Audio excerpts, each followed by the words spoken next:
Hello grade 12s. So in this video I'm going to be covering a little bit of the historical perspectives around the discovery of the structure of DNA and the cracking of the genetic code, with really a main focus on the scientists, the main scientists involved, I could say, as part of this process. Now, the history surrounding the discovery of DNA is actually quite a long and extensive one. So if you really do want to go more in depth to understand how this actually came about, I suggest you go and do a little bit more reading. I am going to post in the description below a link to another video that gives a bit more of an in-depth discussion around this, how this actually occurs. So from a SAG's perspective, we need to understand how the work of several scientists came together to help us unravel the genetic code. And we also have to have an understanding of how and why this was an important discovery. So the first question that we can answer is, why was this important to know what DNA was? So we know from our history that Gregor Mendel was doing his studies on pea plants, trying to understand how traits are passed on to individuals. But at the moment when we came to like the early 1900s and about getting towards the 50s, we still didn't have an idea from a molecular perspective how this molecule of inheritance actually worked. We didn't know how it was able to remain stable. We didn't know how it was able to still be mutable and changeable at that time. So it was really quite a race to discover how this structure of DNA actually looked and how it worked, because the applications of it were so wide and varied. I mean, if you think about it, if you know how to diagnose a problem, you can then find out how a disorder happens. So if we understand how the order works from the normal functioning of DNA, we would then be able to understand how disorder functions. And hopefully then, more so now that we get into our genetic engineering, we will be able to understand how we can fix these different problems. But let's focus on the individuals here. So we have Watson, Crick, Wilkins, and Franklin.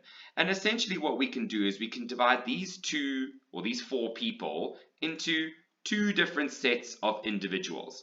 So we've got Watson and Crick on one side as partners, and Wilkins and Franklin on the other side.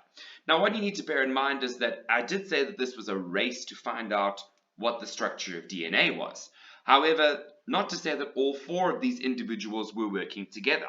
They were actually working in competition with each other, particularly Rosalind Franklin, who as a female scientist in the 50s or late 40s and 50s was really trying to make a name for herself. So she didn't want to have these men who were kind of coming around and stealing her ideas and saying that they were the ones who discovered it. But to cut a long story short, the point where the turning happened was from Rosalind Franklin, where she was a crystallographer. So she was someone who used these X-rays, where if you shoot them at a crystallized form of whatever the molecule is, will diffract the X-rays into different patterns and will be captured on film.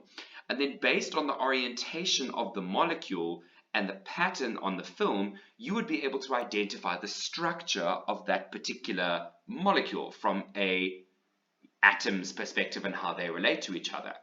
And the turning point in the discovery of DNA really was Franklin's photo 51, one of the most famous images in all of biology. So as you can see from here, the important thing that we can tell from this picture is the X diffraction pattern. The important thing from this that Watson and Crick understood is that an X diffraction is something that tells me that it is a helix, something that is twisted on itself.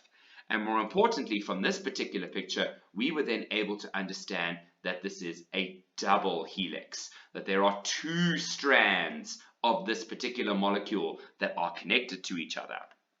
That was only half the picture though. Part of some of the other people who were doing research into this, we were able then to understand how the nitrogenous bases were going to be paired together. Now, a normal human being would probably automatically assume that if I've got one code on one side, it should be exactly the same on the other side. But that's not the case. And what we found is that we have a complementary pairing that occurs. So if there's adenine on one strand, the opposite strand will have a complementary thymine nitrogenous base.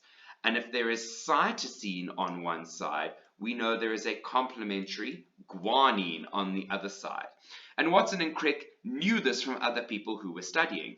And from that, they were then able to create their first full life scale version of how the DNA structure looked.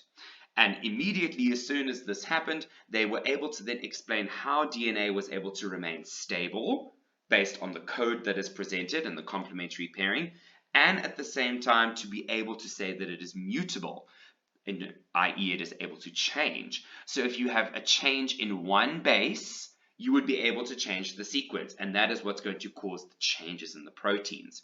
So this happened in 1953. So 1953 was when we had the first papers that were published from Watson and Crick based on their structure of DNA. And then what we know is then in the 60s, they were then able to take this information and understand how protein synthesis works. They came up with the idea of a codon, and that triplets are used to code for the specific amino acid, which then caused the protein to be created. So, as an overview again, we have the main four people who are here. The turning point was Rosalind Franklin, her X-ray crystallography picture, which allowed Watson and Crick to be able to finally understand what the structure of DNA is. When we look from a historical perspective, Watson, Crick, and Wilkins were awarded the Nobel Prize in the 60s for discovering the structure of DNA. Some of you may ask, why was Rosalind Franklin not awarded this, since it was her picture? Unfortunately, Rosalind Franklin had died by the point that at this point when they were awarded the Nobel Prize. And unfortunately, at this stage, you could not award the Nobel Prize to someone who had passed away.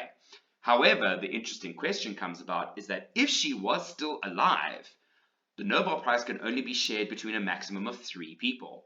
So would she have been awarded it or not? That is a question for you to debate. So I will leave it there for the history relating to the discovery of genetics. Again, pause, rewind, watch again, make your own notes, make a mind map. And if you do have any questions, hit me up on Skype. Otherwise, you can call a meeting for me and we can have a more in-depth discussion around this. Thanks, guys.